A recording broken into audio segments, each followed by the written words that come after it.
Bonsoir, bonsoir à tous. On a passé une très bonne journée aujourd'hui certainement. Et ce soir, nous sommes encore là pour entendre ce que le Seigneur a à nous communiquer à travers la parole de Dieu, à travers son serviteur. Et je rends grâce au Seigneur pour l'Évangile, pour la parole de Dieu qui est une lampe qui éclaire notre sentier, une lumière qui nous éclaire chaque jour de notre vie. Et combien cette révélation est de plus en plus grande. Donc ce soir, on veut accueillir tous ceux qui sont là et aussi tous ceux qui nous suivent en ligne, tous ceux qui sont des fidèles internautes, qui suivent nos messages sur l'ACMIR. Et nous sommes tellement reconnaissants.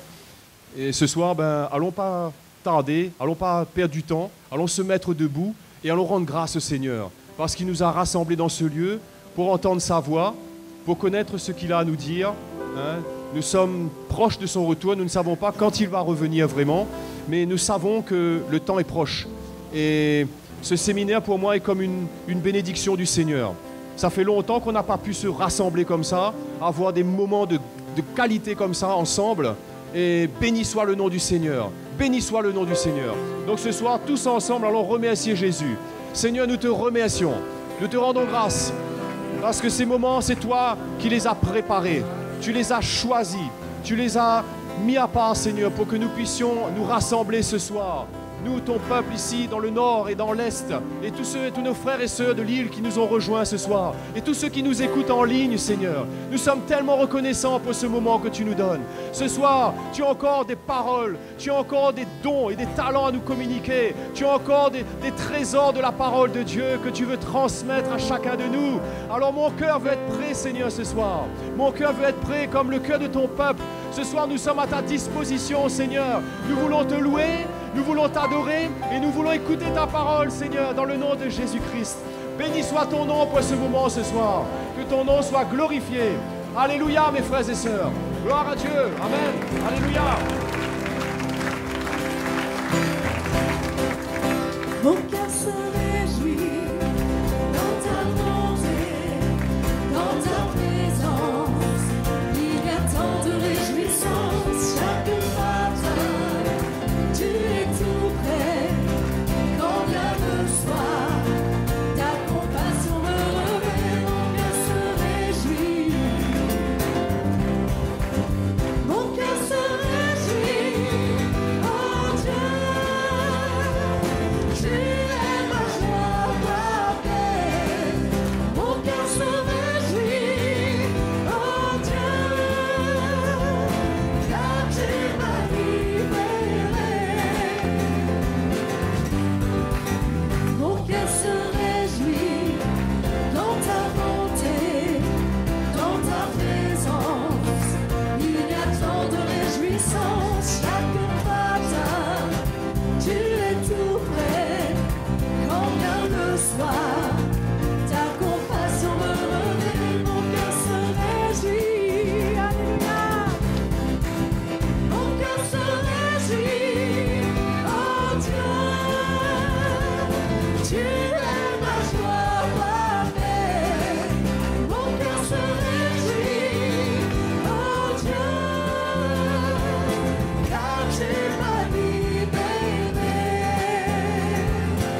Alléluia. Merci Seigneur. Ton nom soit béni. Merci pour ta grâce. La grâce d'être là cet après-midi. Pour nous tenir devant toi. Pour entendre ta parole, pour être édifiés. Et pour voir des choses que nous n'avons pas encore vues. Des choses que nous entendons souvent, mais peut-être que nos yeux n'ont pas encore vues. Mais que tu illumines les yeux de notre cœur pour que nous puissions voir ce que nous entendons. Nous puissions en apprécier la réalité, la puissance de ce que tu as établi. Merci notre Dieu. Tout ce qui est établi dans les lieux célestes en Christ. Là où tu nous as ressuscités ensemble avec lui. Là où nous sommes assis avec lui, à la droite du Père. À ta droite, Seigneur, nous te glorifions. Donne-nous une lumière, une révélation plus grande de cette réalité. Nous te bénissons ce soir. Merci pour ta grâce. Merci notre Dieu. Au nom de Jésus. Alléluia. Gloire à Dieu. Voilà. Bon après-midi. Voilà, nous sommes quand même, malgré tout, heureux de passer des moments ensemble. Hein? Ça nous manque des moments d'église ensemble, des moments de chaleur, de communion fraternelle. Pas tant de moments de chaleur d'été. Donc, ce soir, pour continuer, on va lire dans l'Épître aux Éphésiens. Hein? Que le Seigneur ouvre les yeux de notre cœur, que nous puissions voir dans l'esprit, concevoir les choses de l'esprit. Parce que très souvent, la parole de Dieu reste à un niveau de l'intelligence. On comprend par l'intelligence, mais tant que nos yeux n'ont pas vu, les yeux de notre cœur n'ont pas vu, eh bien, il manque ce qu'il faut. Il ne suffit pas juste de comprendre, il faut voir dans l'esprit.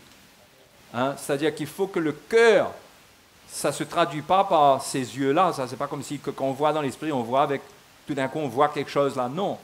Mais il faut que les faits soient dans notre cœur tellement forts, hein, que c'est comme si qu'on voit. Donc, l'Épître aux Éphésiens, c'est une épître par excellence pour parler des lieux célestes. Hein, dans les lieux célestes.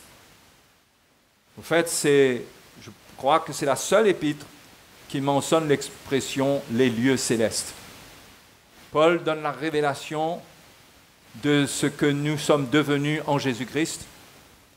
Il donne notre adresse spirituelle, puisque nous avons une adresse naturelle.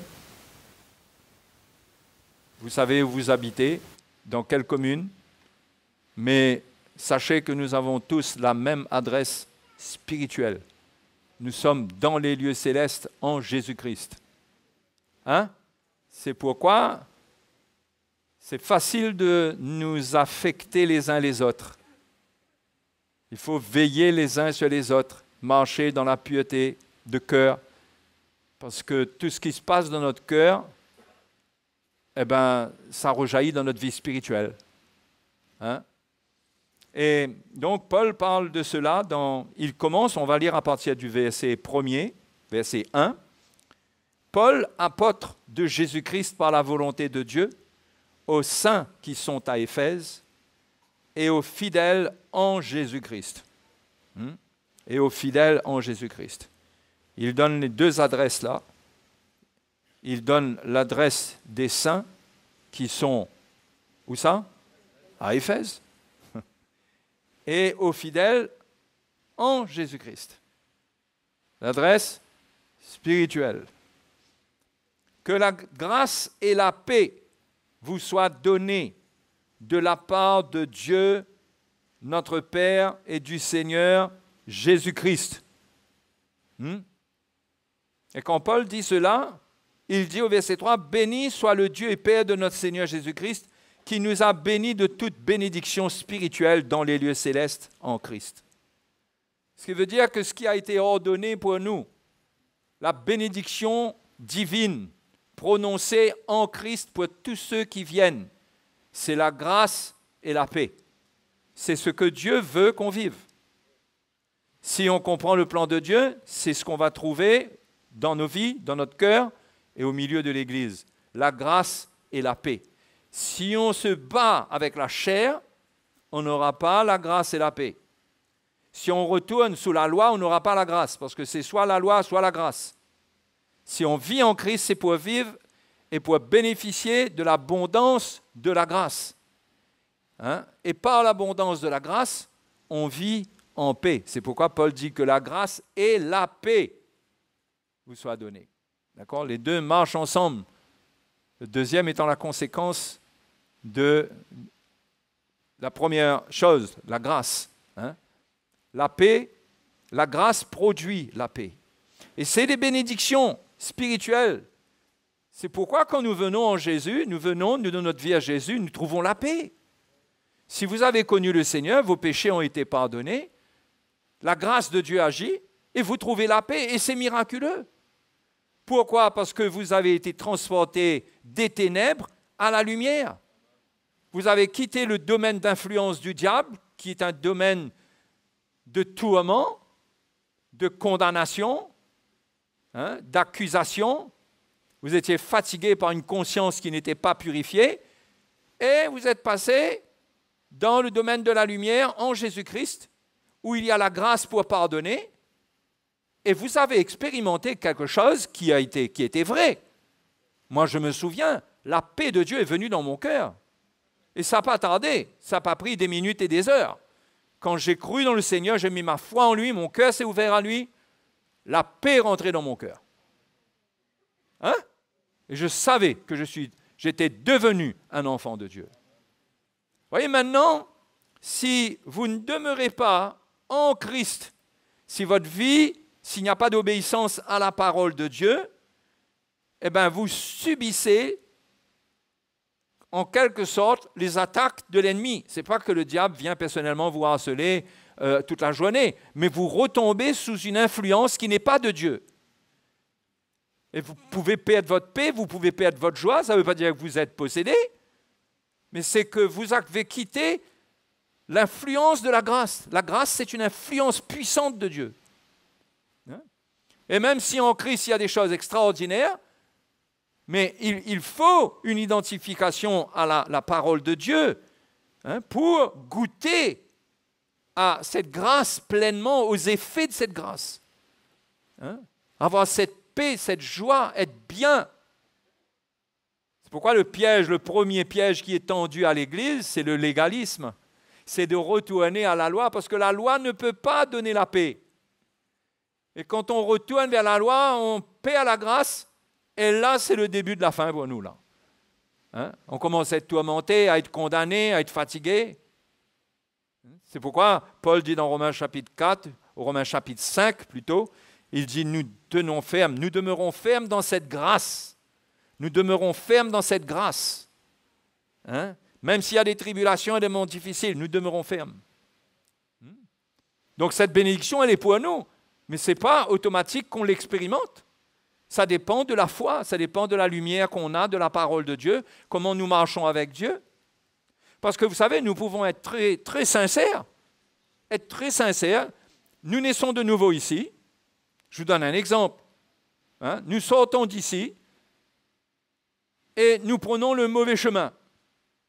D'accord? Bon, là, je mélange un peu l'esprit et le naturel. Mais vous pouvez très bien être sincère, être dans un état de sincérité et pourtant prendre des mauvaises décisions. Mais malheureusement, la réalité, c'est que si la bénédiction est à Saint-André, hein, et que vous êtes sincère, mais vous prenez la direction de Saint-Paul, ben, vous aurez ce qui se trouve à Saint-Paul. Mais pourtant, Dieu a tout préparé pour vous de l'autre côté. Donc, la sincérité ne nous garantit pas. Hein, être un chrétien sincère, vous comprenez? La sincérité, c'est très important. C'est très important, la Bible en parle. Mais je dis qu'il faut, si la sincérité n'est pas éclairée, elle peut nous faire au contraire entrer dans des pièges. Hein? Donc, c'est important pour nous d'être éclairés concernant les choses spirituelles, les bénédictions spirituelles dans les lieux célestes en Christ. Et je ne vais pas refaire le message d'hier, mais nous sommes nés de nouveau, nous sommes rendus vivants avec Christ. Quand nous rencontrons le Seigneur, nous quittons la sphère d'influence du diable, hein, et notre esprit brille à la lumière de la gloire, de la face de Dieu. Nous sommes en communion avec lui, nous sommes vivants avec Jésus, hein, et nous sommes assis dans les lieux célestes avec Jésus. Hein, assis, c'est notre appel, d'être dans le repos, de lui faire confiance. OK? Et ça, c'est afin d'hériter, de demeurer, quand nous restons assis, nous demeurons dans les choses que Dieu a établies là où nous sommes assis. Toutes les bénédictions spirituelles. Hein? Et donc hier, nous avons lu, nous avions continué au verset 4, hein, mais ce soir, je voudrais lire avec vous le verset 7. En lui, donc en Jésus-Christ, dans les lieux célestes, en Jésus-Christ, nous avons quoi? La rédemption par son sang. Le pardon des péchés, selon la richesse de sa grâce, que Dieu a abondamment répandue sur nous par toute espèce de sagesse et d'intelligence. Où ça se passe, ça? C'est en lui. En lui, où? C'est dans les lieux célestes, en Christ, là où nous sommes, nous, spirituellement, où nous avons été transférés quelque part. Physiquement, nous sommes toujours à la même adresse, nous habitons dans le même pays, mais dans l'esprit, nous sommes avec Jésus.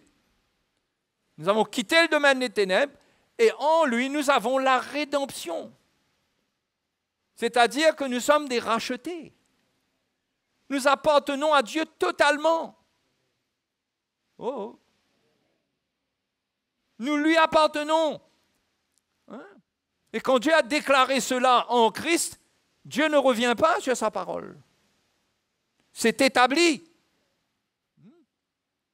C'est établi, c'est vrai. Nous sommes rachetés. Et nous avons été rachetés par son sang. Une fois que nous avons cru en la justification par le sang de Christ, nos péchés sont lavés, nous sommes en Christ, nous sommes des rachetés du Seigneur, ce qui veut dire que nous lui appartenons.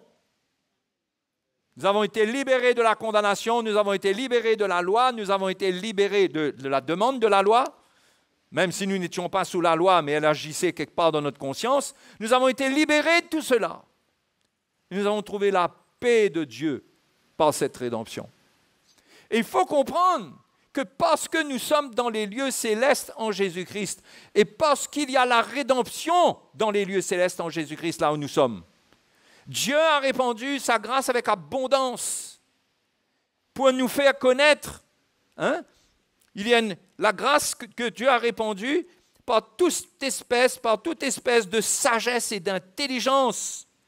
Hein? C'est-à-dire qu'en Christ, quand nous demeurons, Dieu nous donne de la lumière. Il nous donne de l'intelligence, de la sagesse spirituelle. Il nous éclaire parce que ce n'est pas naturellement qu'on comprend ces choses et qu'on vit ces choses.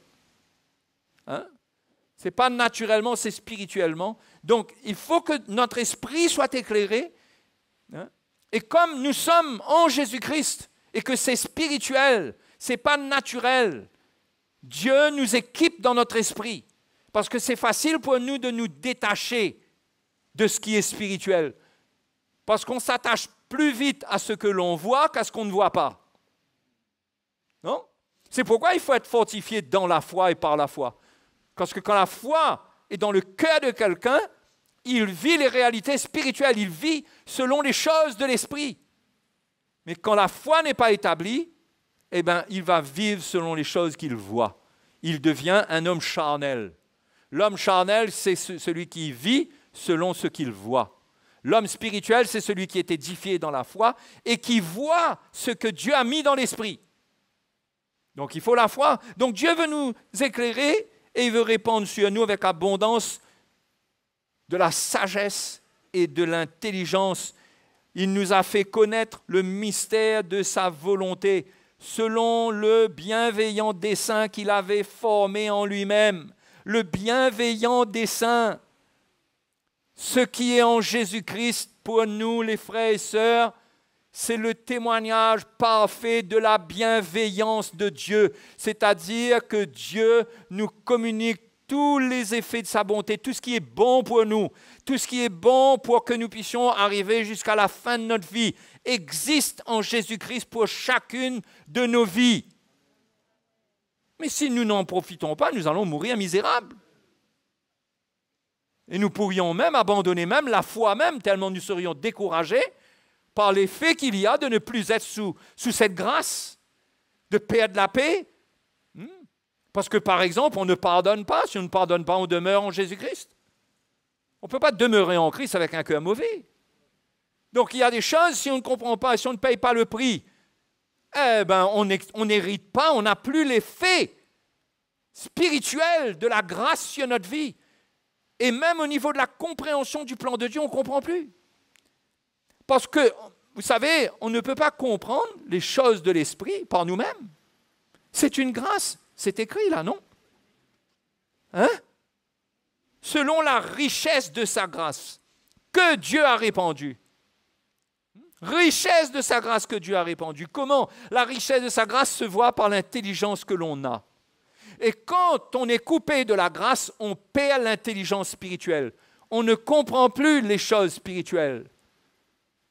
Quand on persiste à ne pas se repentir, quand on persiste à garder, à marcher dans les ténèbres, eh bien, quand on sera privé de cette grâce, parce que la Bible est claire, par exemple, pour les racines d'amertume, l'Épître aux Hébreux dit de veiller à ce que nul ne soit privé de la grâce de Dieu par de l'amertume. Que nul ne soit privé de la grâce. Mais quand on est privé, on ne voit plus. On ne voit plus. Et on résiste, on est livré à notre intelligence pour essayer de nous défendre, et on n'a plus cette intelligence qui nous permet d'utiliser, de mettre en pratique ce que Dieu a établi dans l'esprit pour nous. On ne pourra plus l'utiliser parce qu'on n'arrive plus à voir, on ne comprend plus. On perd l'intelligence parce qu'on est coupé de la grâce. Vous voyez? Donc, nous, il y a une réalité pour nous, il y a un héritage extraordinaire, il y a des choses extraordinaires pour nous.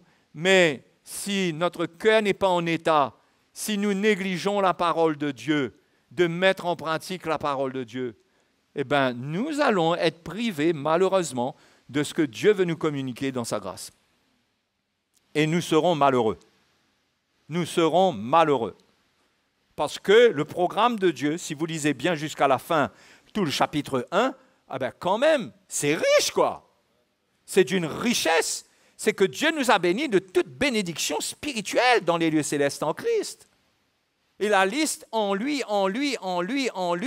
est grande. Et ça ne s'arrête pas à l'Épître aux Éphésiens, ça va dans l'Épître aux Colossiens, ça va partout dans la parole de Dieu.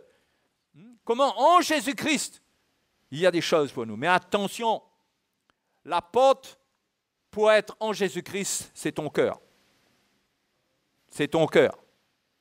Si ton cœur se gâte, c'est comme si la porte, tu es en train de la fermer et la bloquer devant toi-même. Il faut garder ton cœur. Que dit le livre des Proverbes, chapitre 4? Garde ton cœur plus que toute autre chose, car de lui viennent les sources de la vie. Les sources de la vie coulent par ton cœur. Si ton cœur n'est pas en bon état, les sources de la vie, avec tout ce que ça comprend, la grâce de Dieu et tout, ça ne coulera pas. Et tu vas être privé de ce qui fait la vie, des bénéfices de la vie de Christ. Tu vas être privé, même étant chrétien, tu vas en souffrir. C'est pourquoi ceux qui ne pardonnent pas, par exemple, ils sont livrés au bourreau. Finalement, eux-mêmes, ils se livrent au bourreau. Parce que quand on est privé de la vie et qu'on a ouvert la porte au diable, on passe de mauvais quarts d'heure. Donc, cette rédemption fait que Dieu, il nous voit d'une manière très spéciale. Nous sommes les enfants de Dieu. Nous sommes un peuple très spécial. Et vous savez, une histoire dans l'Ancien Testament nous montre un peu comment Dieu voit son peuple. C'est lorsque vous connaissez l'histoire de Balak, lorsque Balak est allé chercher Balaam, il a fait venir Balaam pour que Balaam vienne et maudisse le peuple d'Israël. Parce qu'il savait que lui étant dans les ténèbres, n'étant pas du peuple de Dieu, sachant que ce peuple-là, c'est le peuple élu de Dieu, sachant que depuis, il avait entendu des histoires du peuple d'Israël, que ce peuple-là, partout où ça passait, comme il le dit lui-même à un certain moment, c'est comme les bœufs qui viennent brouter toutes les prairies. Hein? Ça vient tout prendre.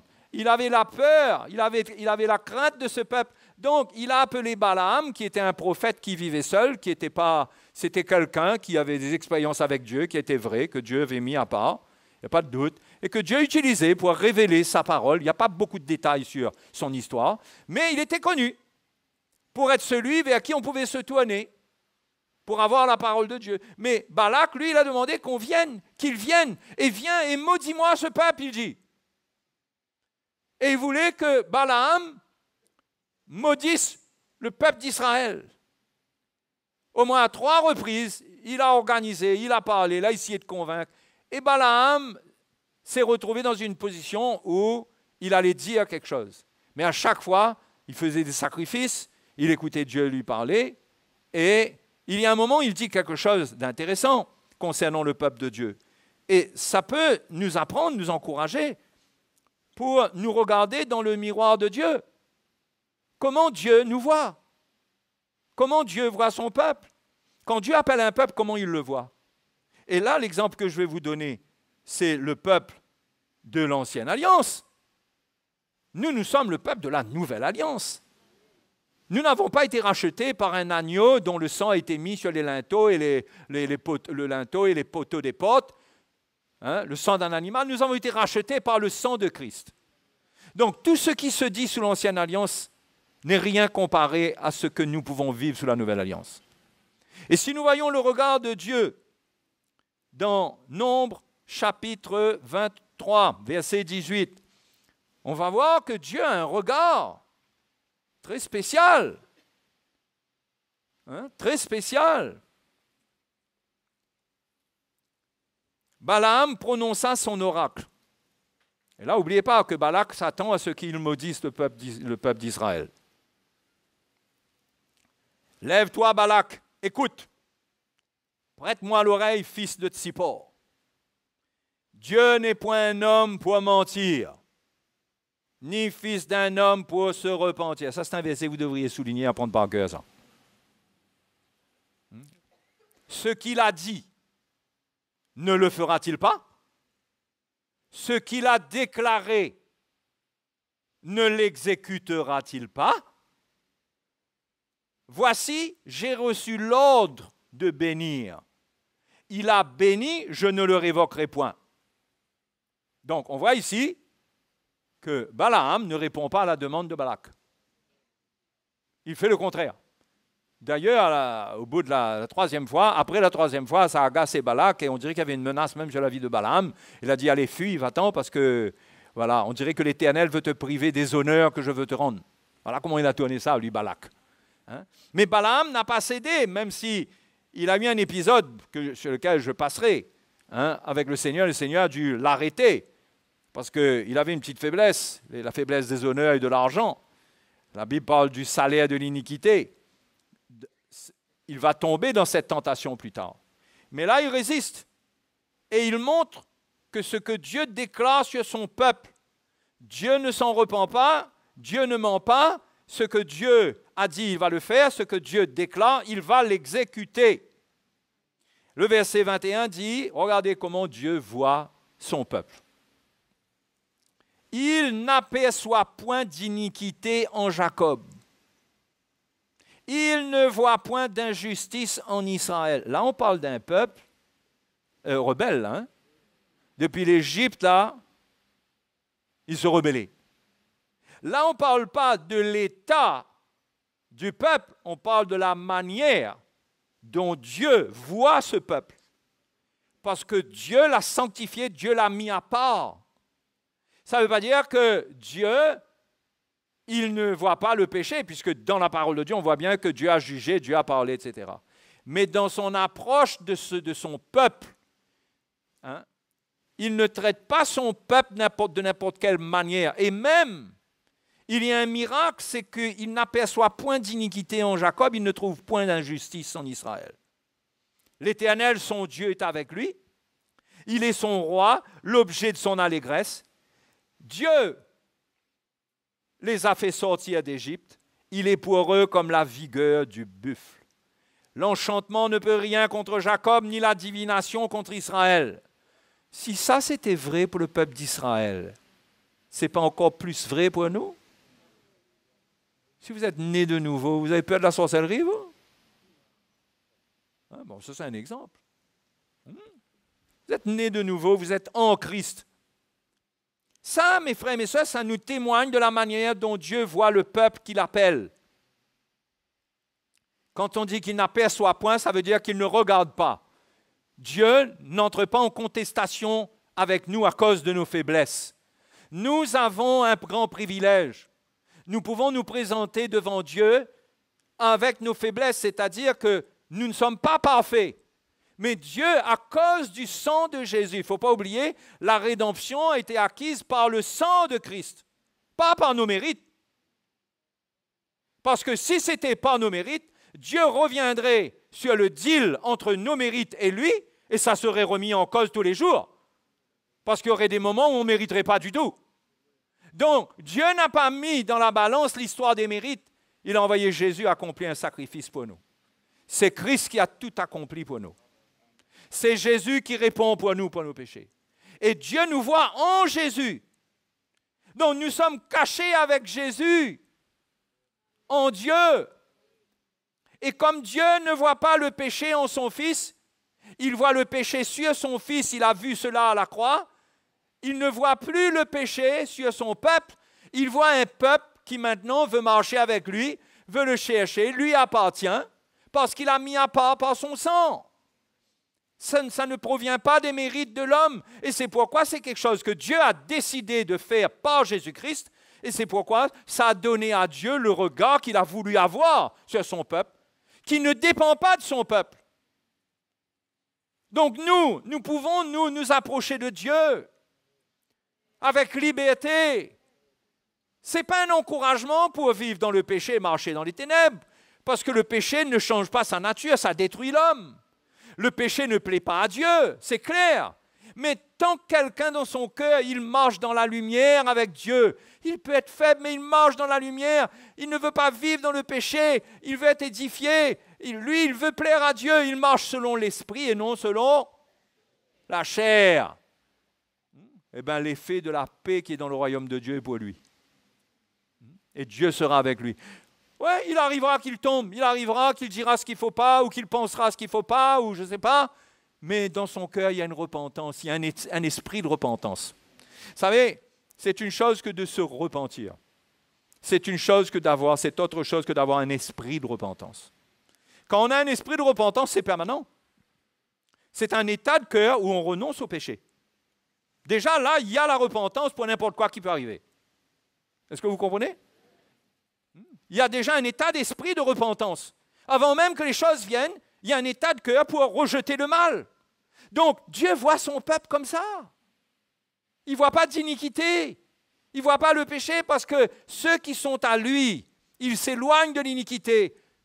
Ceux qui sont vraiment à lui, ils haïssent le mal. Et Dieu les voit comme ça, Dieu les a accueillis.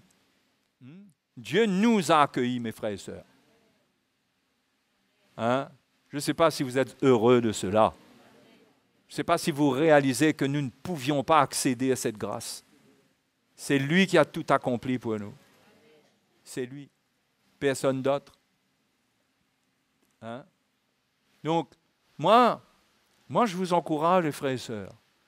Il est temps de découvrir les réalités spirituelles en Jésus-Christ et de savoir que ce que vous faites avec votre vie va affecter votre vie. Va affecter votre vie. Il faut rester dans la lumière. Il faut hériter avec les saints dans la lumière. Si on marche dans les ténèbres, on aura un effet contraire. Même si Dieu nous voit d'une certaine manière, il est toujours prêt à nous pardonner quand nous chutons et tout, mais l'effet du péché ne change pas. Le salaire du péché, Romains 6, 23, c'est quoi le salaire du péché? C'est la mort. C'est la mort, c'est valable pour les enfants de Dieu. Mais sauf que nous, les enfants de Dieu, Le salaire du péché, c'est la mort, mais pour nous, le don gratuit de Dieu, c'est la vie éternelle par Jésus-Christ. Nous avons un don gratuit qui est là pour nous en permanence. Et quand nous nous repentons, l'effet de la mort ne reste pas sur nous. Nous pouvons retrouver la paix avec Dieu. Hein? Nous pouvons retrouver la paix avec Dieu. Mais si nous persistons dans des problèmes.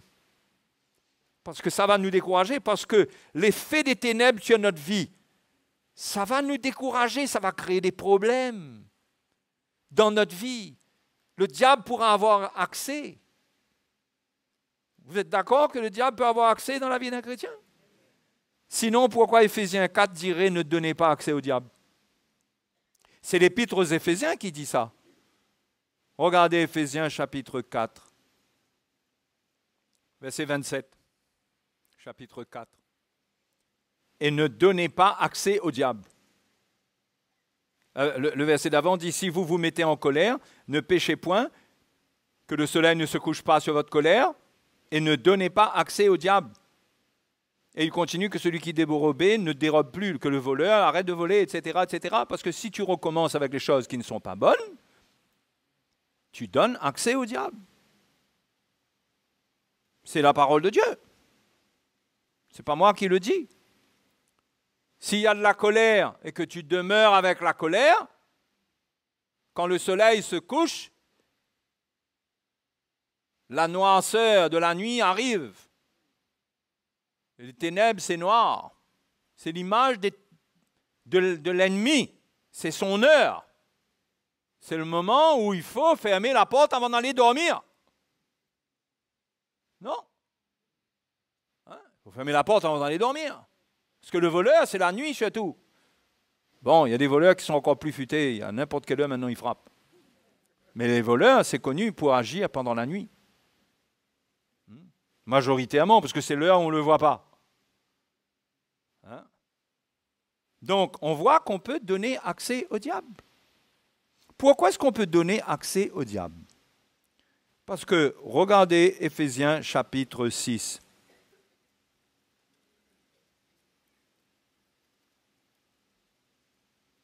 Ça va, mes frères et sœurs? Au reste, verset 10.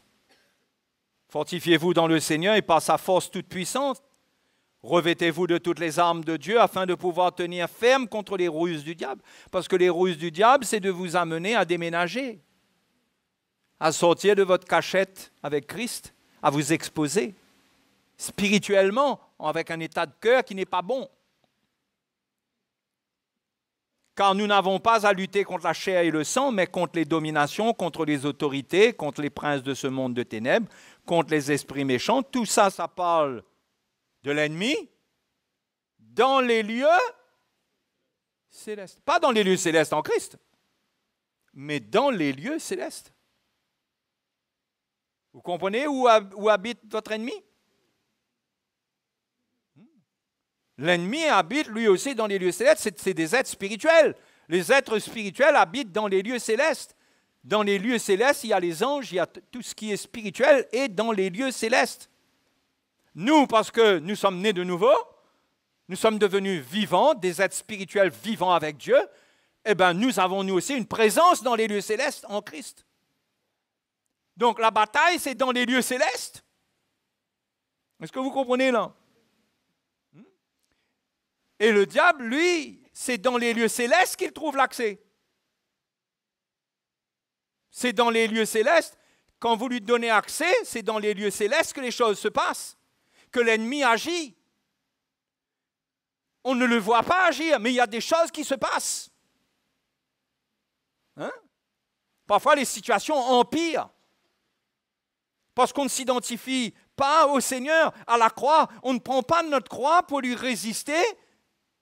On se bat avec notre chair et on lui donne accès parce que notre cœur devient mauvais. Et dans les lieux célestes, il y a des mouvements sataniques, il y a des choses qui se passent. Mais il faut résister avec toute l'armure de Dieu, c'est-à-dire tenir ferme avec la vérité pour qu'il n'y ait pas d'accès de l'ennemi dans notre vie, à cause de notre vie terrestre. Le diable n'a pas accès en Christ, lui.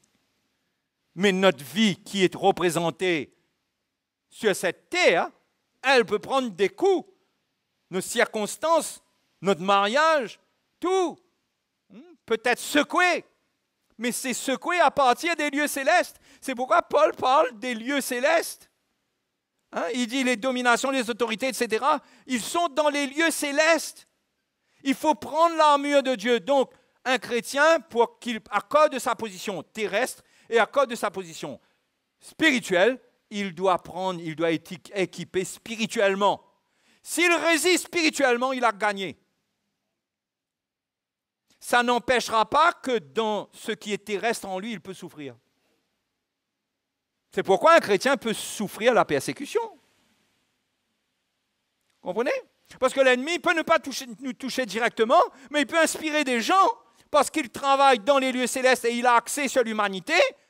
Mais nous pouvons avoir une part de souffrance de la part de ceux qui sont aveuglément conduits par l'ennemi et nous pouvons nous retrouver dans des situations d'affliction.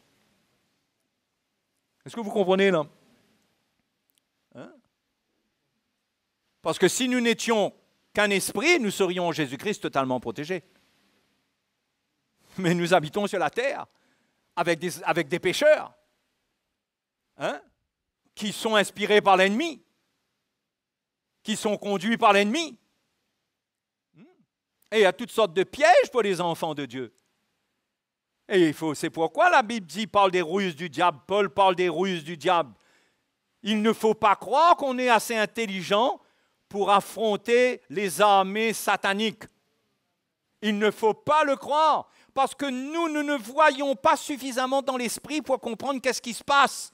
Nous marchons par la foi, Dieu nous a donné sa parole. Quand nous pratiquons sa parole, Dieu nous garde. Nous sommes gardés. Mais quand nous nous croyons assez intelligents pour nous dire « Ouais, moi, de toute façon, moi, je sais où je me tiens. » Voilà le langage. Moi, je sais où je me tiens, moi. Tu ne sais pas où tu te tiens, tu n'as rien compris. C'est un peu vantard de parler comme ça. Ce n'est pas faux, quelqu'un peut savoir où il se tient. Mais avoir confiance en la chair, l'apôtre Paul enseigne quoi dans Philippiens? Nous ne mettons pas notre confiance dans la chair. La chair, elle est sous l'effet rapide de la séduction de l'ennemi. Rapide. C'est pourquoi nous ne pouvons pas nous permettre d'agir selon les circonstances, selon nos humeurs, parce que parfois nous-mêmes, nous sommes un peu plus lourds, il y a des choses qui se passent dans nos pensées. Si nous ne ramenons pas nos pensées à la parole de Dieu, nous pouvons nous laisser aller à mal penser. Mal penser, ça veut dire mal parler. Mal parler, ça veut dire cœur gâté, etc. Et on entame une espèce de... On provoque un processus de destruction et de mort spirituelle parce que nous donnons accès à l'ennemi. Qui comprend? Hein? Oui, les frères et les sœurs, nous ne sommes pas juste des chrétiens assemblés dans une église comme ça. Et puis quand c'est fini, chacun est chez soi. Et puis pour l'instant, chacun est chez soi. Et puis dimanche, on va se retrouver. Et là, on va être ensemble. Nous sommes ensemble. Spirituellement. Spirituellement, nous sommes ensemble. C'est pourquoi chaque enfant de Dieu doit être zélé pour fermer la porte au diable. Parce que le corps même de Christ peut être atteint quand on donne accès à l'ennemi. On doit avoir l'amour de la sainteté, de la justice, des choses droites. Donc, je ne vais pas vous faire un cours ce soir sur les armes spirituelles. J'ai des messages là-dessus, un jour peut-être que je reviendrai là-dessus, mais c'est avec ces armes, avec cette armure de la vérité, de la foi, de la parole de Dieu, l'épée, de la parole de Dieu, c'est-à-dire la révélation qu'on donne un coup d'épée, on sait où on touche, où on vise, on atteint là où il faut même chez l'ennemi.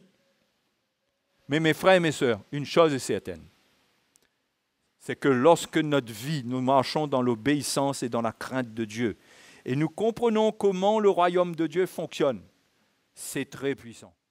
Hier, je vous ai cité un verset qui se trouve dans le psaume 93. On y va? Ça va, vous respirez encore? j'en suis tout heureux. Psaume 93. L'Éternel règne.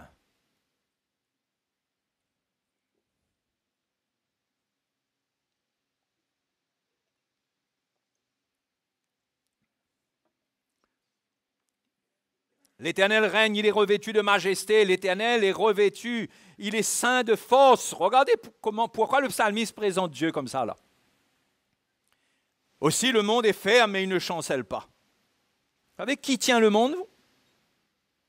C'est Dieu qui tient le monde. Si c'était que le diable aurait tout détruit. L'ennemi ne peut pas tout détruire. Parce que Dieu est puissant. Il est revêtu de force, ceint de force. Aussi le monde est ferme, il ne chancelle pas. Chaque jour quand vous vous levez, regardez, la terre existe. Le soleil est encore là. Les étoiles sont là. Ça veut dire quoi? Dieu règne. Ça ne veut pas dire qu'il y a eu un Big Bang, les trucs sont venus, et puis ça tient. Non, zéro. Ça veut dire que Dieu tient toutes choses en permanence. Il soutient toutes choses par sa parole puissante. Ce n'est pas les éléments eux-mêmes qui se tiennent. Même si on peut démontrer une force électromagnétique qui agit par rapport, les planètes interagissent et tout. Même si on peut démontrer ça, derrière tout, c'est Dieu qui règne. Je veux lire avec vous et je reviens. Laissez-moi y aller. Je vous autorise à rester là où vous êtes dans ce passage pour vous montrer Hébreux chapitre 11, verset 3. C'est par la foi que nous reconnaissons que l'univers a été formé par la parole de Dieu, en sorte que ce qu'on voit n'a pas été fait de choses visibles. Les choses visibles ne tiennent pas en place à cause des choses visibles. Les choses visibles tiennent en place à cause de la parole de Dieu. Quand Dieu a établi les cieux et la terre, c'est établi. Et c'est lui qui décide quand ça va arrêter et quand il va refaire quelque chose d'autre. Qui comprend là? C'est clair? Hein? Donc, quand vous êtes le soir sous les étoiles, là, n'ayez pas peur que ça tombe sur votre tête, bien qu'il y a des comètes qui circulent. Ne soyez pas des Gaulois qui avaient peur que le ciel leur tombe sur la tête. Mais c'est une démonstration de la force de Dieu. Les milliards de planètes qui sont dans les milliards de constellations que Dieu tient, et la petite terre est au milieu. Je ne sais pas si elle est au milieu ou où elle est, mais enfin bref, elle est là. Et Dieu a créé l'homme à son image de cette petite planète-là. Et tout tourne sans venir fracasser la planète. Ça, c'est notre Dieu qui règne. C'est le Dieu qui prend soin de vous, les frères et sœurs. C'est le Dieu qui a établi en Jésus-Christ des bénédictions, qui vous bénit de toute bénédiction. C'est-à-dire, le mot bénir, vous savez ce que ça veut dire? Le mot bénir, ça comprend le mot parole. Ça comprend le mot logos qui veut dire parole. C'est les paroles qui ont été dites. Et quand ces paroles sont dites, Dieu n'est pas un homme pour mentir, ni fils d'un homme pour se repentir. Ce qu'il a dit, ne le fera-t-il pas? Ce qu'il a déclaré, ne l'exécutera-t-il pas? Oh! Et tant que vous appreniez ce verset, je le connais depuis ma conversion. Ça fait du bien de connaître la parole de Dieu quand même. Hein? Ça rend service, par exemple, ce soir-là. C'était écrit, je vous ai montré, mais c'est revenu dans mon cœur. Dieu est puissant. Hein? Il faut commencer à avoir la foi. Qu'on ne soit pas le Dieu de l'à peu près. Il n'est pas le Dieu de l'à peu près. Il a établi les choses. En Christ. Pourquoi il faut demeurer en Christ? C'est pourquoi il faut demeurer ferme dans la foi. En Jésus-Christ, selon sa parole. C'est l'obéissance à la parole de Dieu qui nous tient en Christ. Et là, nous allons goûter aux bénédictions spirituelles. Nous allons voir que c'est vrai. Quand, par exemple, la Bible dit, quand Pierre dit, après que vous aurez souffert un peu de temps, lui-même vous affermira, lui-même vous fortifiera, lui-même vous rendra inébranlable. C'est la parole de Dieu, ça? Est-ce que c'est la parole de Dieu, ça? Dieu veille sur sa parole pour l'exécuter. Donc ça se fait, mais après que vous aurez souffert, mais pendant que vous souffrez, il faut rester en Christ. Vous souffrez dans la chair, vous avez des afflictions et des tribulations dans la chair, mais vous restez ferme dans votre cœur. Et quand l'œuvre que Dieu devait faire dans votre cœur, par ses souffrances, est faite, il y a une autre étape. Il y a une autre étape. Il faut rester dans la foi. Eh oh! Allez, excitez-vous un peu là. Hein? Donc je reviens au psaume 93. Verset 2 dit « Ton trône est établi dès les temps anciens ». Vous savez c'est quoi le trône de Dieu, vous frères et sœurs? Vous croyez que c'est le trône du roi Louis XIV, là? Qui ne sait même plus là comment payer les impôts de la guerre, et qui ne sait plus quelle décision prendre, parce que les paysans menacent, il y a une révolte qui menace, qui ne sait plus. Il n'attendait pas, il ne s'attendait pas, il était en train de mener la belle vie à Versailles avec toute sa cour. Et puis, il y a des choses qui se passent, Louis XIV, Louis XV, Louis XVI. Enfin, je ne sais pas trop, moi, je ne suis pas un expert en histoire. Mais vous croyez que c'est ce genre de roi-là? Et vous là? C'est lui qui a le trône. C'est celui qui a créé toute chose, qui tient toute chose. Quand il dit, il ne se repent pas. C'est pourquoi, quand il dit des choses, eh bien, c'est terrible. Mais quand il a donné la loi, il a fallu que Jésus fasse quelque chose pour nous tirer de cette loi-là. Parce que c'est là. Ceux qui restent avec la loi, ben, ils subissent une malédiction. Pourtant, Dieu ne veut pas ça pour eux. Le Seigneur, il a fini avec la loi. C'est un exemple. Est-ce que vous avez compris cet exemple-là? Parce que quand Dieu établit les choses, c'est puissant, c'est puissant. Mais Dieu a toujours quelque chose de plus puissant pour nous tirer de ce qui est puissant. Hein? Il dit, quand un homme fort garde la maison, il faut un homme plus fort pour venir le dompter. Eh ben, oui, il y a un homme plus fort qui veille, mais le Seigneur voyait l'homme plus fort. Alléluia. Ton trône est établi dès les temps anciens, tu existes de toute éternité.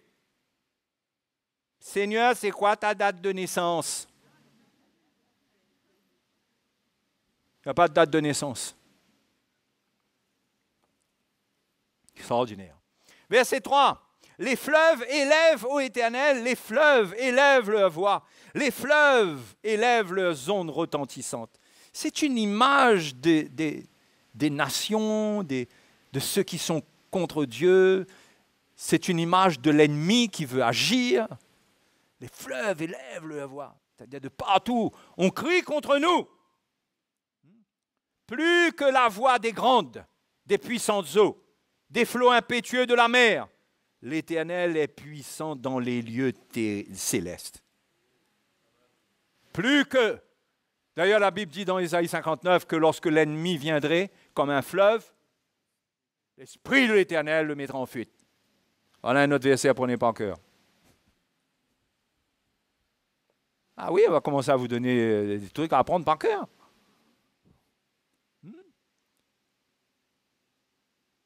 Dieu règne dans les lieux célestes. Vous voyez, dans les lieux célestes? Et quand il nous met en Christ dans les lieux célestes, vous croyez que si on obéit à sa parole, il y a quelque chose là qui passe avant sa parole? Hein? Vous croyez ça, vous? Quand par exemple, Matthieu chapitre 18, Matthieu 18.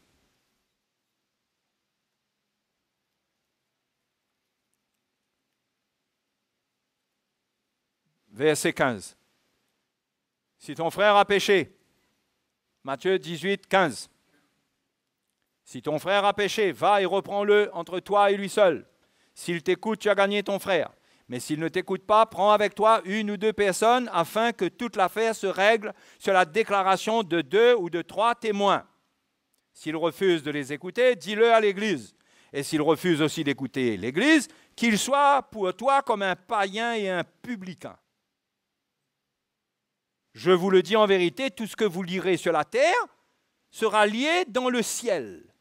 Et tout ce que vous délirez sur la terre sera délié dans le ciel. C'est-à-dire que nous sommes sur la terre, mais il y a une autorité, il y a l'Église qui est là sur la terre, et en même temps, nous sommes présents dans les lieux célestes. Il y a une autorité que Dieu donne à l'Église. Au point que Paul a dit dans certains cas, il a dit, cet homme qui a commis l'inceste, qui a fait le mal, vous et mon esprit assemblés ensemble, qu'un tel homme soit livré à Satan pour la destruction de sa chair. C'est une autorité que quand ça permet quelque chose, quand l'autorité de Dieu dans l'Église permet quelque chose et dit, Paul parle de son autorité apostolique, là. On ne parle pas de 2 ou 3 anciens qui sont agacés par quelqu'un, là. C'est pour ça que c'est dangereux d'avoir de mauvais bergers qui vont faire n'importe quoi. Mais quand une autorité est reconnue, quand le diable connaît cette autorité, quand ce démon-là, ce démoniaque-là, qu'est-ce qu'il a dit aux gars qui sont venus chasser les démons sur lui? Il a dit, mais je connais Jésus, je connais Paul, mais vous, qui êtes-vous? Je connais Jésus et je connais Paul. Vous comprenez qui le diable connaît? Il ne connaît pas tout le monde dans la région, hein? Il connaît Paul. En termes d'autorité. Donc quand Paul décide quelque chose, croyez-moi mes frères et mes sœurs, dans l'esprit, c'est puissant. Au point que quelqu'un peut être livré à Satan pour la destruction de sa chair, afin que son esprit soit sauvé. Attention, quand une action comme ça est prise, c'est pour que la personne soit sauvée. Ce n'est pas pour qu'il perde son salut. Il n'y a pas d'action pour faire que quelqu'un perde son salut. Ça, c'est entre les mains de Dieu seul, ça. D'accord? Mais ça parle d'une autorité dans le ciel. Tout ce que vous lirez dans le ciel sera lié. Tout ce que vous lirez sur la terre sera lié dans le ciel. Le ciel, c'est où? C'est les lieux célestes. C'est là où Dieu est, c'est là où Christ est. Il y a des choses qui sont permises par rapport à l'autorité de Dieu qui est représentée sur la terre. C'est pourquoi un chrétien, il doit comprendre l'autorité de l'Église. Il croit qu'il fait son rigolo avec l'autorité de l'Église. Il peut mentir, il peut mal parler, il peut avoir des attitudes de rebelle, et la vie va être belle pour lui. Mais jamais, mon frère. Jamais. Parce que le monde spirituel fonctionne avec l'autorité. C'est l'autorité qui fait prévaloir ce qui est décidé. L'autorité de Dieu, c'est pourquoi Dieu est assis sur son trône, ça représente son autorité. Est-ce que vous comprenez ça? Et croyez-moi, les temps viennent au fur et à mesure que l'Église est construite là, où il y aura des choses qui se passeront, qu'on a vues dans le livre des Actes. Quand Pierre dit à Ananias et à sa femme, voilà, il dit aux deux, voilà, fini. Ce n'est pas à moi que vous avez menti, c'est au Saint-Esprit que vous avez menti, et c'est lui qui prononce le jugement. Ce n'est pas pour qu'Ananias et Saphira aillent en enfer. C'est quand même à craindre. Mais c'est pour qu'ils soient sauvés, ils étaient tellement liés. Il y a une autorité qui va être très forte dans l'Église qui est bâtie, l'Église de Jésus. Ce n'est pas de la rigolade, ce n'est pas le chrétien qui est libre, là, il fait un peu ce qu'il veut, là, il est rebelle, il défie l'autorité, il défie l'Église, il fait n'importe quoi, et puis comme si on a un petit mouvement de religion, là, il n'y aura rien de sérieux qui se passe, mais ça va devenir de plus en plus grave. Ça va devenir de plus en plus grave. Mais en même temps, la bénédiction dedans, parce que là, je vous parle d'exemple de jugement, mais la bénédiction dedans, c'est qu'on est gardé par l'autorité de Dieu. Oh! On est gardé par l'autorité de Dieu. La prière de l'autorité est importante pour nous. Vous croyez quoi? L'imposition des mains, quand une autorité vous impose les mains, c'est pour transmettre des choses spirituelles. C'est pourquoi, dans certains cas, Paul dit de ne pas imposer les mains avec précipitation, pour ne pas participer au péché d'autrui. On ne va pas transmettre des choses à quelqu'un que sa vie n'est pas claire. Donc, l'imposition des mains devrait être pratiquée avec la crainte de Dieu, pas avec légèreté. La Bible dit qu'on ne jette pas nos perles aux poisson. Il comprend ça. Donc, l'imposition des mains, ce n'est pas juste une pratique pour gagner une guérison ou gagner une bénédiction. C'est une manifestation sûrement d'autorité, de transmission. De transmission. Parce qu'il y a une autorité pour transmettre. On ne peut pas transmettre si on n'a pas l'autorité. Qu'est-ce que tu vas transmettre si tu n'as pas l'autorité?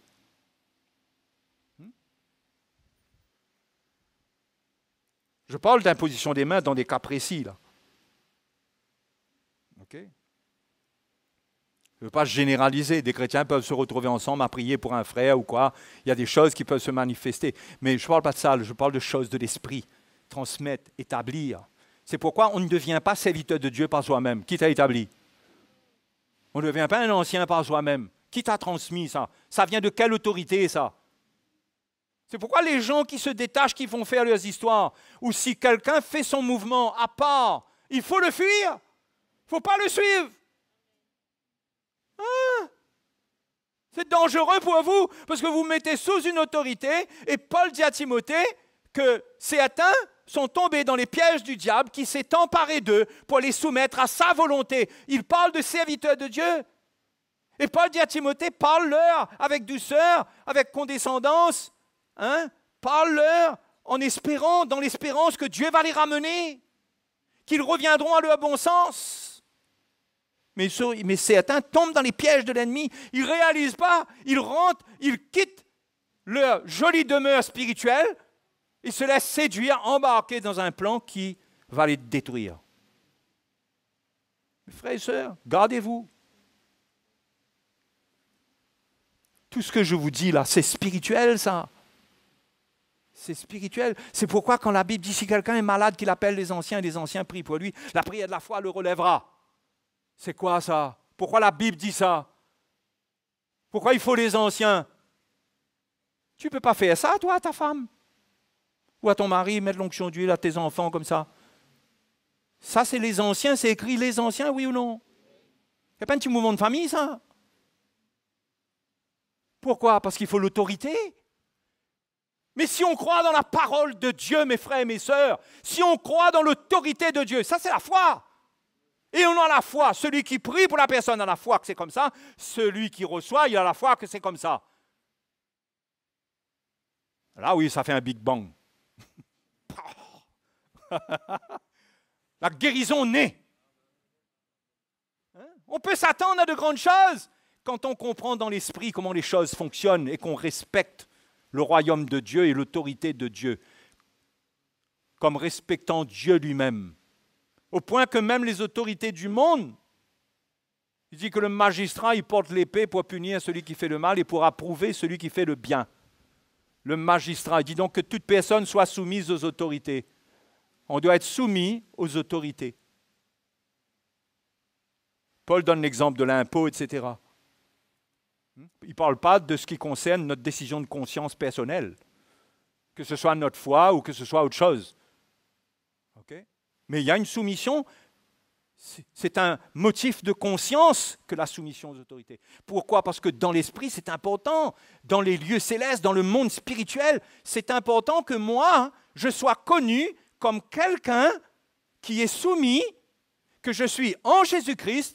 J'ai un langage qui est clair, j'ai des attitudes qui sont claires, et tout témoigne dans ma vie que je suis quelqu'un de soumis. Ça ne fait pas de moi de quelqu'un qui transporte 2 rouleaux de scotch autour de moi pour ne pas parler. J'ai le droit de m'exprimer, j'ai le droit au contraire. Il faut venir parler, il faut venir mettre les choses claires, mais attention, pas la rébellion. La rébellion, c'est porter atteinte à l'autorité de Dieu. Et Dieu n'approuvera jamais, jamais, même si l'autorité a tort. Si l'autorité n'est pas bonne, fuis-la. Écoutez les frères et sœurs.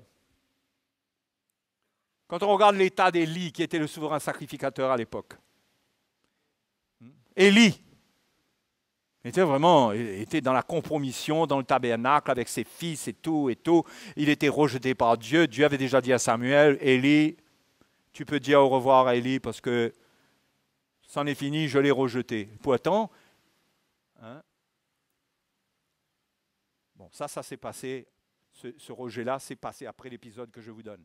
Parce que Anne, quand elle est venue prier pour avoir un enfant, c'est Samuel qui allait venir. Vous vous souvenez de l'histoire? C'est Samuel qui allait venir. Mais Élie était déjà dans la compromission.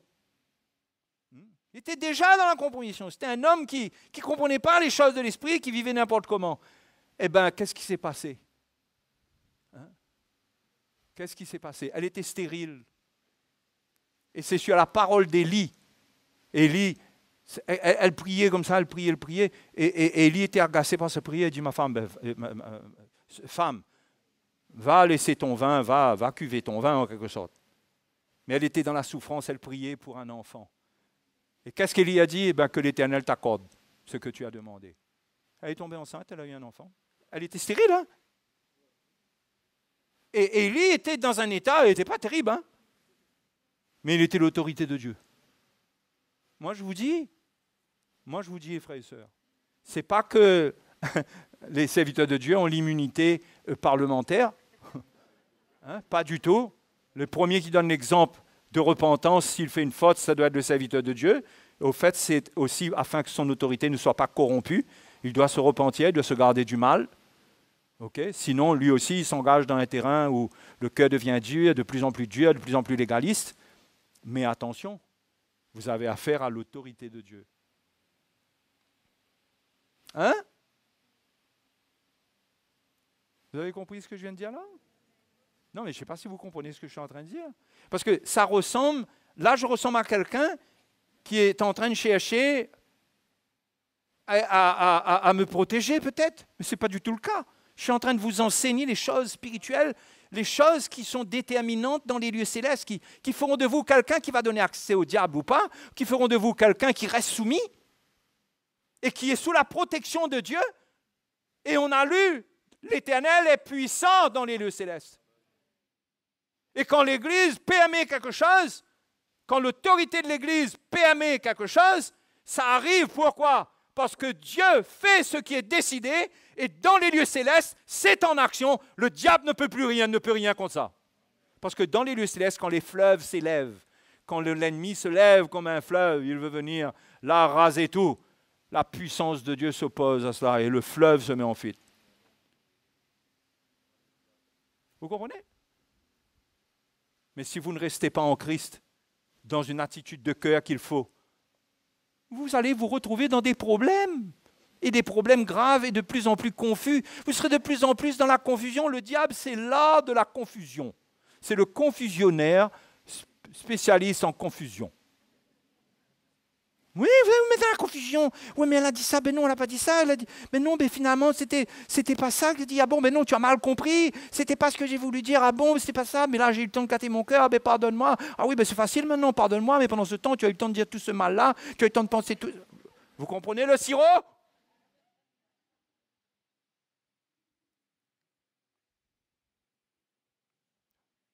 Tomber dans les pièges du diable. C'est ça que les commérages créent.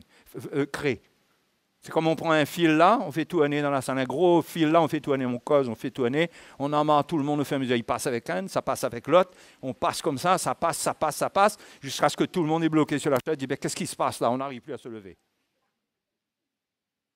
Les pièges de l'ennemi.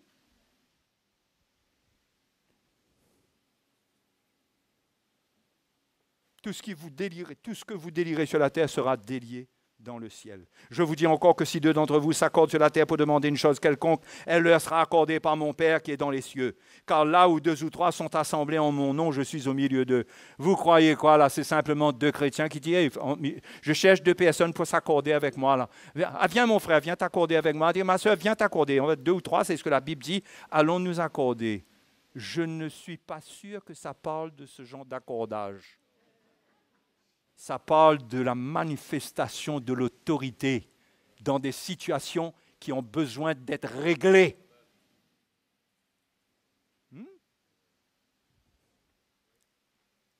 Donc, frères et sœurs, il faut marcher dans la crainte de Dieu. L'Église, ce n'est pas une histoire, ce n'est pas une plaisanterie, l'Église. Quand vous êtes né de nouveau, vous êtes en Christ. Vous avez un héritage glorieux, vous êtes bénis de toutes sortes de bénédictions, tout est là pour vous. C'est comme si vous habitez dans un royaume qui est riche, tout vous est accordé. Vous avez l'aide pour le logement, vous avez l'aide pour vos soins, vous avez l'aide pour travailler même, vous avez l'aide, vous êtes bénis, vous êtes bénis, vous êtes bénis. Il y a un pays qui ressemble un petit peu à ça. Où on devient finalement très assisté, On est béni, on est béni. Mais plus merveilleux que ça, vous êtes dans un pays vraiment qui prend soin de vous, où on vous a dit, assieds-toi, on prend soin. Quel pays merveilleux. Hein? Mais parce que vous êtes un rebelle, vous vous retrouvez en prison. C'est bête, hein? C'est bête, hein? Vous vous retrouvez en prison, privé, dans votre prison, dans votre cachot, livré. Vous êtes là.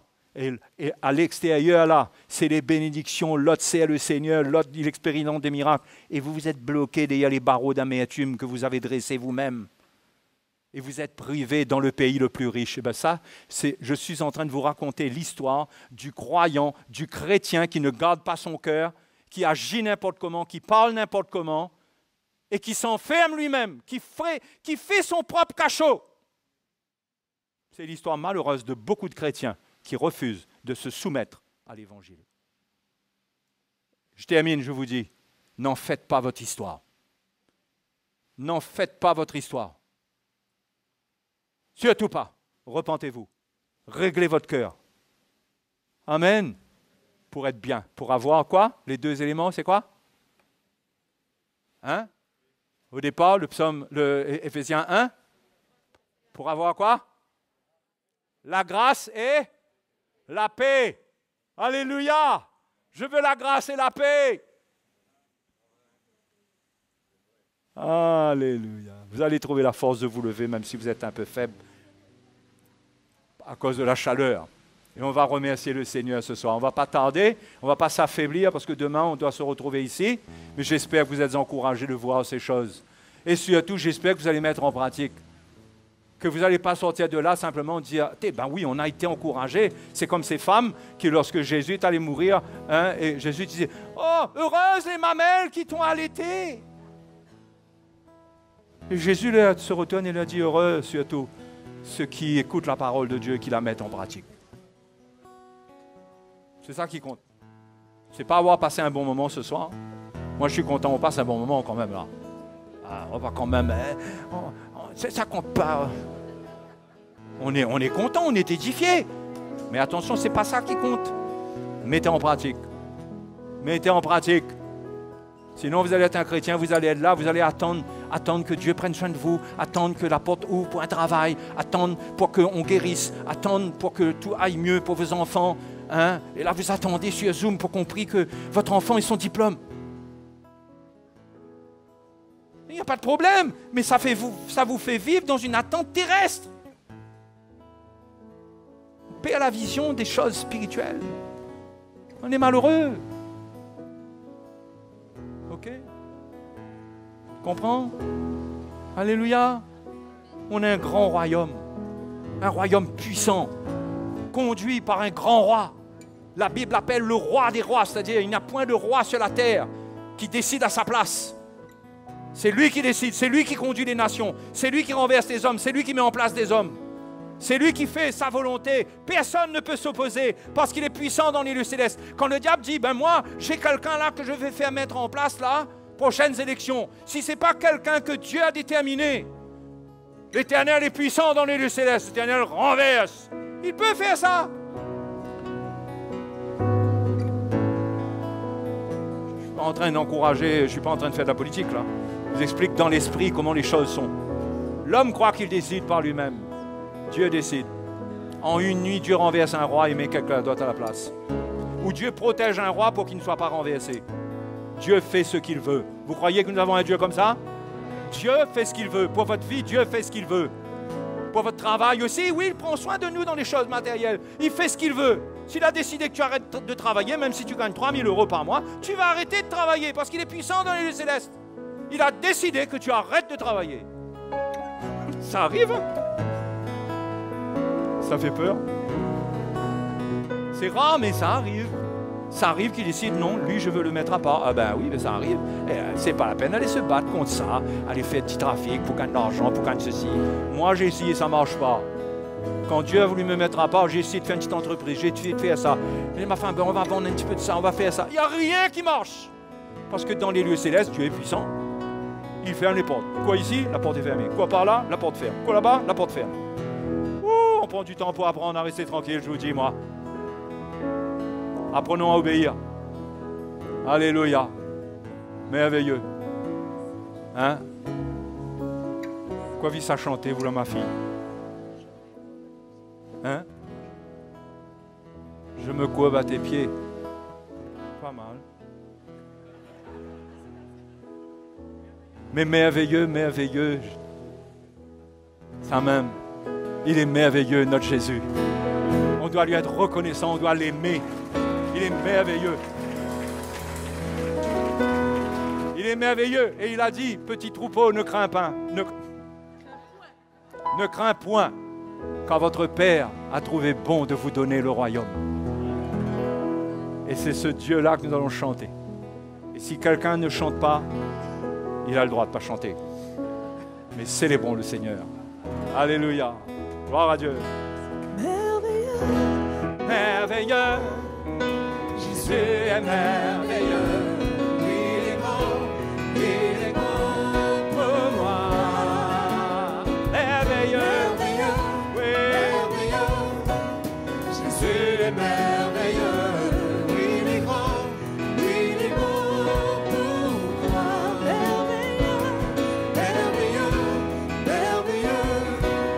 Jésus est merveilleux. Il est grand. Il est bon pour moi. Il est bon. Merveilleux. Jésus est merveilleux. Il est grand. Il est bon pour moi. L'amour Jésus en moi, sur la joie dans mon cœur, fais-moi chanter. Oui, fais-moi crier.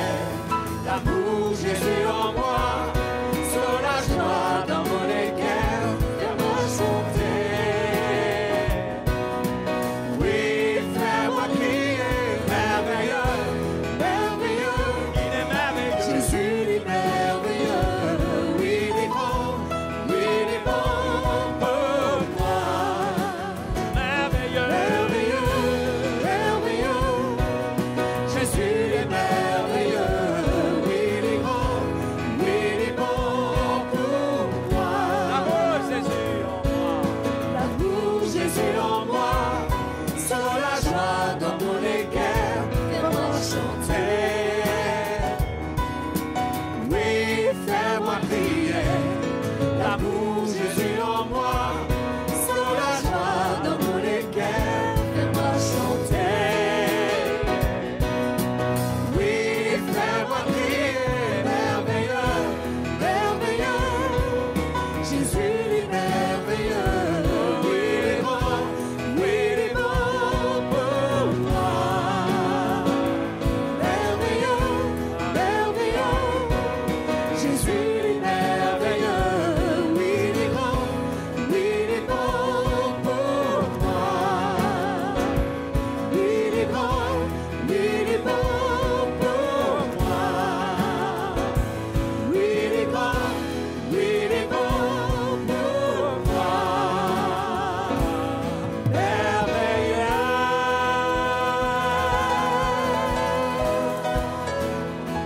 Alléluia. Alléluia. Oh. Alléluia. Oui, il est grand, oui, il est bon.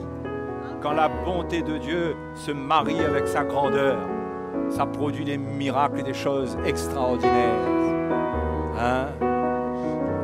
Et ce soir, parce que c'est important que vous soyez bénis, vous le peuple de Dieu, par une autorité supérieure.